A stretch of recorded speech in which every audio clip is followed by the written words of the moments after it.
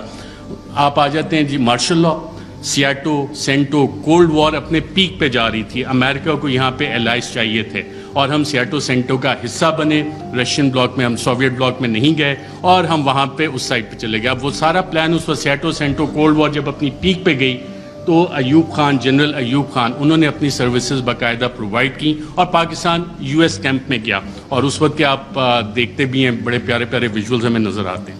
1977 جب ہم دوبارہ آتے ہیں تو اس وقت پھر امریکہ کے ریجنل انٹرسٹ یہاں پہ تھے، اور ہم دیکھتے ہیں کہ کوورٹ وار باقاعدہ طور پہ شروع ہوئی، افغانستان کی جنگ لڑی گئی، اور اس وقت پاکستان میں پھر مارشل لاء آ جاتا ہے۔ ایک پاپولرلی الیکٹڈ ڈیموکریٹک لیڈر کو پھانسی دی جاتی ہے ایک ایسے کیس میں، غالباً سیکشن 109، فواد چودھری صاحب اگر بیٹھے ہوں تو بتائیں کہ اس میں پھانسی تو بنتی نہیں، لیکن پھانسی دے دی گئی، اور ضیاء الحق کا مارشل لاء آ جاتا ہے۔ یو ایس انٹرسٹ دوبارہ افغانستان میں۔ 99 میں جب ہم آتے ہیں دوبارہ تو ایک نئی جنگ ہمیں چاہیے، اس کے لیے نیو کونس کے پلان آلریڈی بن چکے تھے، آلریڈی تھا کہ کدھر عراق میں جنگ ہونی ہے، لیبیا میں ہونی ہے، سیریا میں ہو رہی ہے، ایران، پاکستان بھی اس کا حصہ تھا، لیکن پاکستان جیسے بلڈ بارڈرز کا ڈاکٹر شیری مزاحی نے بتایا، Pakistan for various reasons and one of the main factors being a nuclear power تھوڑا سا بچ گئے۔ جو وار اگینسٹ ٹیرر ہماری شروع ہوئی، دہشت گردی کے خلاف جنگ، جو ٹی ٹی پی کا سارا انفیوز کیا گیا، وہ سارا اسی کا ایک حصہ تھا کہ یہاں پہ یہ ساری کارروائیاں پاکستان میں ہونی ہیں، اور ہم اس ٹریپ میں باقاعدہ طور پہ واک ان کیے۔ یہ والے ہم 3 فیزز جب نکالتے ہیں، اچھا ان میں ٹرانزیشن کیسے ہوتی ہے؟ ٹرانزیشن پاپولرلی ہوتی ہے، جتنے بھی یہ لوگ گئے، جب ہم دیکھتے ہیں کہ جناب ٹرانزیشن 1969-70 میں جو ٹرانزیشن آئی وہ پاپولر اپرائزنگ ہوئی، پاپولر لیڈرز آپ کے کھڑے ہوئے، پاکستان پیپلز پارٹی کا قیام آیا، انہوں نے کہا کہ جی ناؤ ڈیڈی از نو مور ایکسیپٹیبل، میں بڑا ہو گیا ہوں، میں اپنی الگ پارٹی بناؤں گا، پاکستان پیپلز پارٹی۔ عوامی لیگ الگ بنی شیخ مجیب کی، اور پھر اس کے بعد کی جو الیکشن مینیپولیشن کی داستان ہے اس کے ریزلٹس ہمارے سامنے۔ 1988 محترمہ بے نظیر بھٹو آتی ہیں واپس، ایک پاپولر اپرائزنگ ہے، لاہور کے جو جلسے ہیں جن کی مثال دی جاتی تھی، جو کہ اب پاکستان تحریک انصاف نے جتنے بڑے بڑے جلسے کیے ہیں اسے اوور ویلم کر لیا، لیکن وہ مثال دی جاتی تھی کہ پاپولر اپرائزنگ ہوئی، اور پھر وہاں پہ جو بھی جو طیارہ جب پھٹا تھا جنرل ضیاء الحق کا، تو آپ کی ایک ڈیموکریٹک ٹرانزیشن آئی، اور یہ وہ فیز ہے جب آپ دوبارہ دیکھتے ہیں کہ ایک ٹرانزیشن ہو رہی ہے، دوبارہ آپ جنگ سے نکل رہے ہیں، حالات سٹیبل ہو رہے ہیں، افغانستان آپ نے فتح کر لیا ہے، سوویٹس کو وہاں سے بھگا دیا ہے، سو جنرل ضیاء کا کام ختم ہو گیا، سو پاکستان میں آپ ٹرانزیشن تھوڑے عرصے کے لیے چلو جی جمہوریت انہیں کھیلنے دیتے ہیں۔ پھر آ جاتا ہے 1999 اور 2007-8 general Musharraf, war against terror, اور اس کے بعد جب ان کی یوٹیلیٹی ختم ہوتی ہے، ہم نے دیکھا ایک پاپولر اپرائزنگ ہوتی ہے اور انہیں جانا پڑتا ہے، ہم لائرز موومنٹ بھی دیکھتے ہیں، ساری چیزیں۔ لیکن اس سارے عرصے میں جو ڈیموکریٹک ٹرانزیشن ہماری ہوئی ہے اس میں کیا واقعی حقیقی جمہوریت ہماری قائم ہو سکی کیا، یا کہ ہمیشہ ہمیں ایک ہائیبرڈ قسم کی جمہوریت جو ہے وہ ملی ہے؟ اور ہائیبرڈ جمہوریت بنتی کیسے ہے؟ ہمیشہ ایک کنگز پارٹی ہوتی ہے۔ جب آپ پاکستان کی تاریخ اٹھا کے دیکھتے ہیں تو جو مین آن ہارس بیک ہیں، گھوڑے جو لوگ رائڈ کرتے ہیں، ہارس رائڈنگ کرتے ہیں، وہ اچھے گھوڑے رکھنے کا شوق بھی رکھتے ہیں، تو وہ چیز ہوتی ہے۔ لیکن اس ساری چیز میں ایک ٹائم فریم بڑا ڈیفرنٹ آ رہا ہے پاکستان کی تاریخ میں، وہ آ رہا ہے 2018 سے 2022 کا۔ اس دوران میں اتھارٹیرین کنسولیڈیشن بھی ہوتی رہی۔ اتھارٹیرین کنسولیڈیشن اس طرح کے جو پرانے ایسٹس تھے جن پہ کرپشن کے مقدمات تھے ان کو بھی بچایا جا رہا تھا، دوسری طرف ایک حکومت کوشش کر رہی تھی کہ جی ہم نے ڈیموکریٹک کنسولیڈیشن کرنی ہے، اس کو روکا بھی جا رہا تھا، اور اکاؤنٹیبلٹی اس کی بہت بڑی مثال ہے۔ اور اگر کسی نے اس کا ایک ٹائم فریم نکالنا ہے کہ بڑا اچھا احتساب چل رہا تھا، ساری چیزیں 1 پیج پہ چل رہی تھیں، لیکن پھر ایک پریس کانفرنس مشہور زمانہ ہوتی ہے جس میں پوری نون لیگ کی لیڈرشپ بیٹھی ہوتی ہے، اور مریم نواز اس میں ایک بڑی اچھی بات کرتی ہیں کہ چند اہم لوگوں کی ویڈیوز موجود ہیں۔ اب ماشاءاللہ سارے وفاقی وزراء کابینہ بیٹھی ہے، سابق وزیر اعظم بیٹھے ہیں، اس کے بعد احتساب کے مقدموں کا کیا ہونا شروع ہوا؟ اس کے بعد کیا ڈیلے ہونا شروع ہو گئی, اس کے بعد نواز شریف بھی باہر گئے, اس کے بعد کیسز بھی سلو ہونا شروع ہو گئے, کیا کچھ نہیں ہوا. یہ والی ساری چیزیں تھیں. مجھے میسج آ گیا کہ جی تھوڑا کم کریں. ریجیم چینج جب ہوئی تو میڈیا کی اسٹریٹجی اس میں کیا تھی؟ میڈیا کے 3 Ds اس میں باقاعدہ طور پہ استعمال کیے گئے تحریک انصاف کے خلاف. 3 D تھے: ڈسٹرب, ڈسکریڈٹ, ڈینائی. ڈسٹرب کیسے کرنا ہے؟ جتنے بھی پاکستان تحریک انصاف کے پلانز بنے تھے اسے لا فیئر کے ذریعے, ایڈمنسٹریٹولی اور انفارمیشن آپریشنز کے ذریعے سیبوٹاج کرنے کا باقاعدہ طور پہ پلان بنا, اور اس کی ہم نے مختلف قسم کی امپلیمنٹیشنز دیکھی. اگر آپ نے ایڈمنسٹریٹو اس کی دیکھنی ہے تو وہ وزیر اعظم تو عمران خان تھا, پولیس وین وہاں پہ کس کے آرڈر سے گئی؟ شیخ رشید صاحب انٹیریئر منسٹر تھے, ان سے ہم پوچھتے رہے کہ جناب یہ آپ نے بھیجے ہو؟ کہتے ہیں یار مجھے تو نہیں پتا. وزیر اعظم عمران خان کال دے رہا ہے, پورا ریڈ زون جو ہے بیریکیڈ ہو جاتا ہے, کون حکومت چلا رہا تھا, کیسے؟ تو یہ وہ ایڈمنسٹریٹو سٹیپس ہیں. ہر ایک کی ڈیٹیل میں جائیں گے تو کافی لمبا ہو جائے گا. پھر ایک پلان بنا کہ جی 3 Ds کا ایک حصہ تھا ڈسکریڈٹ کرنا ہے, عمران خان کو ڈسکریڈٹ کرنا ہے, پاکستان تحریک انصاف کو ڈسکریڈٹ کرنا ہے. اور فریم ورک فار اس میں جو نیوز میکنگ تھی, اگر آپ ریڈ زون فائلز اٹھا کے دیکھیں تو اس میں باقاعدہ طور پہ میڈیا والوں کو یہ بتایا جا رہا تھا, یہ چیزیں میڈیا میں آ رہی تھیں کہ جناب دیکھیں یہ اکتوبر میں ایک جو سلسلہ شروع ہوا ہے نا, یہ بڑی زیادتی کی بات ہے. اس میں چند انڈیویجولز جو ہیں ان کو تو یہ حق نہیں دیا جاتا کہ جی پنجاب پولیس کے پیٹرن پہ چیزوں کو لے کے چلیں, ایسے تو نہیں اجازت دی جا سکتی. لیکن سوال آتا ہے کہ کیا ہمیں اس ملک میں آئین کی حکمرانی چاہیے یا اشخاص کی حکمرانی چاہیے؟ ہمیں قانون کی حکمرانی چاہیے یا چند اشخاص کی حکمرانی چاہیے؟ میڈیا فریم ورک جب آپ اس میں سارا اینالائز کرتے ہیں, جتنے آپ کرنٹ افیئرز کے پروگرامز اٹھا لیں, نیوز آرٹیکلز اٹھا لیں, کالمز, ایڈیٹوریلز, اس میں کانسٹیٹیوشنل فریم ورک, وہاں پہ ڈیبیٹ فریم نہیں ہوئی, وہاں پہ رولز آف بزنس کی ڈیبیٹ فریم نہیں ہوئی, وہاں پہ ڈیبیٹ فریم ہوئی اداروں کے حساب سے, وہاں پہ ڈیبیٹ فریم ہوئی انڈیویجولز کے حساب سے.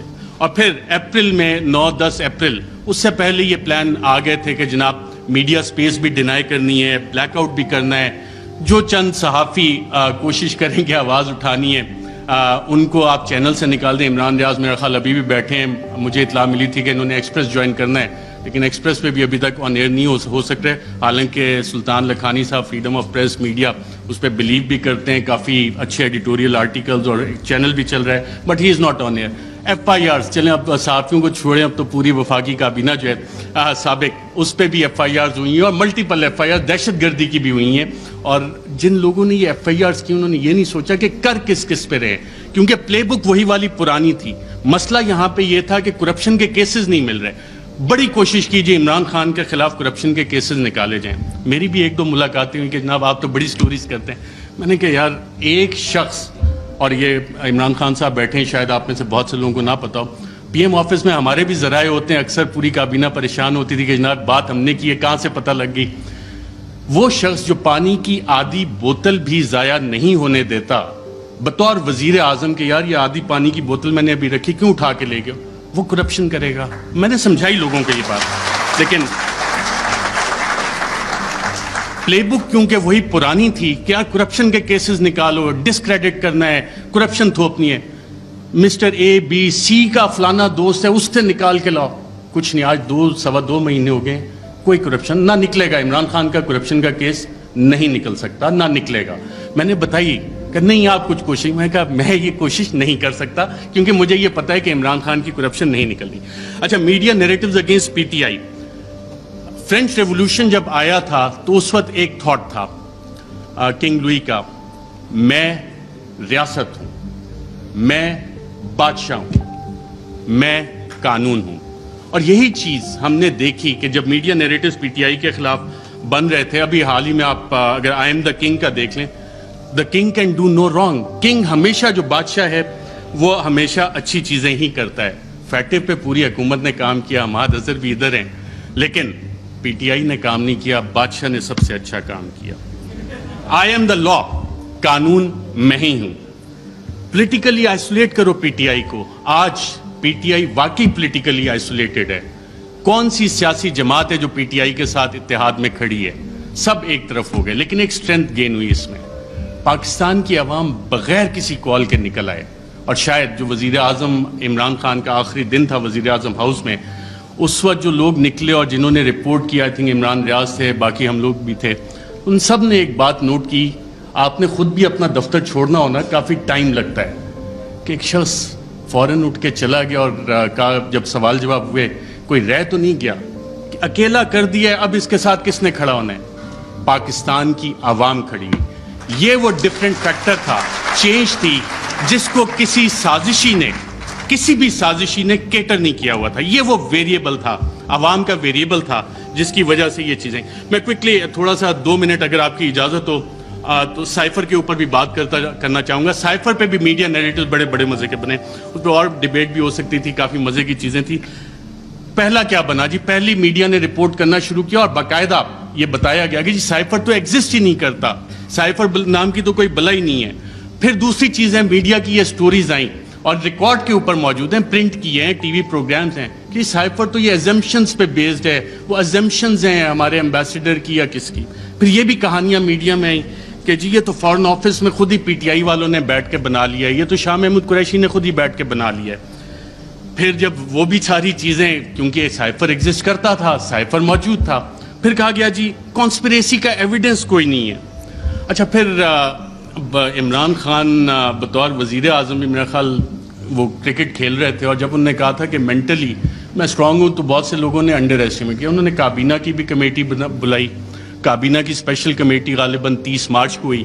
30 مارچ کو میں نے سابق وفاقی وزراء سے پوچھا، وہاں کانسپریسی کی بات بھی ہوئی، کانسپریسی کا ذکر بھی اس میں ہوا، اور پھر 31 کو نیشنل سیکیورٹی کمیٹی بھی انہوں نے بلا لی اور اس کا بھی مور اس پہ لگ گئی کہ بلیٹنٹ انٹرفیرنس۔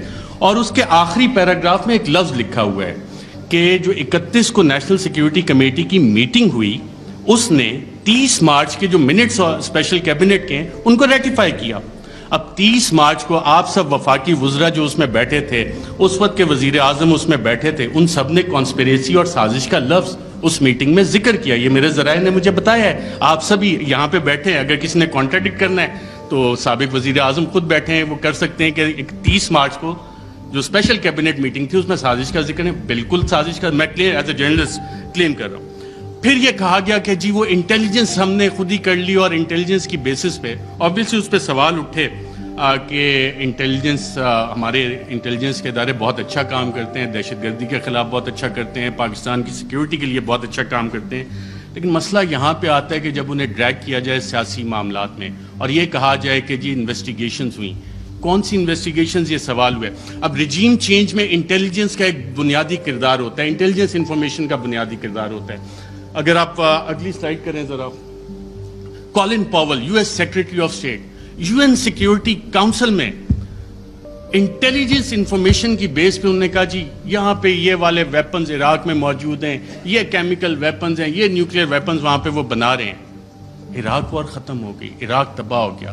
یہ اس انٹیلیجنس انفارمیشن کی اوقات تھی، ویلیو تھی، جو آج تک نہیں ملی۔ میں ایک اور آپ کو افغانستان سے ریلیٹڈ انٹیلیجنس انفارمیشن دیتا ہوں، انٹیلیجنس ڈس انفارمیشن، کہ اسامہ بن لادن کے پاس نیوکلیئر ویپنز ہیں، اور اسامہ بن لادن کے پاس نیوکلیئر ویپنز، اگر آپ یہ سٹوری دیکھیں تو یہ جسٹیفائی کرنے کے لیے تھی کہ جی افغانستان میں امریکہ نے حملہ کرنا ہے، اور اس وقت آپ تمام امریکی اخبارات اٹھا لیں، ورلڈ ایکسکلوسیو ڈان نے بھی فرنٹ پیج پہ چھاپا کہ جی ایک ایکسکلوسیو انٹرویو ہوا ہے، اسامہ بن لادن کے پاس نیوکلیئر ویپنز ہیں۔ وہ نیوکلیئر ویپنز آج تک نہیں نکلے۔ تو یہ ہوتی ہے انٹیلیجنس انفارمیشن۔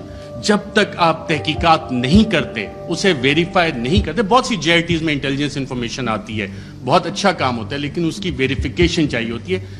انٹیلیجنس اور انٹیلیجنٹ انفارمیشن میں فرق ہوتا ہے۔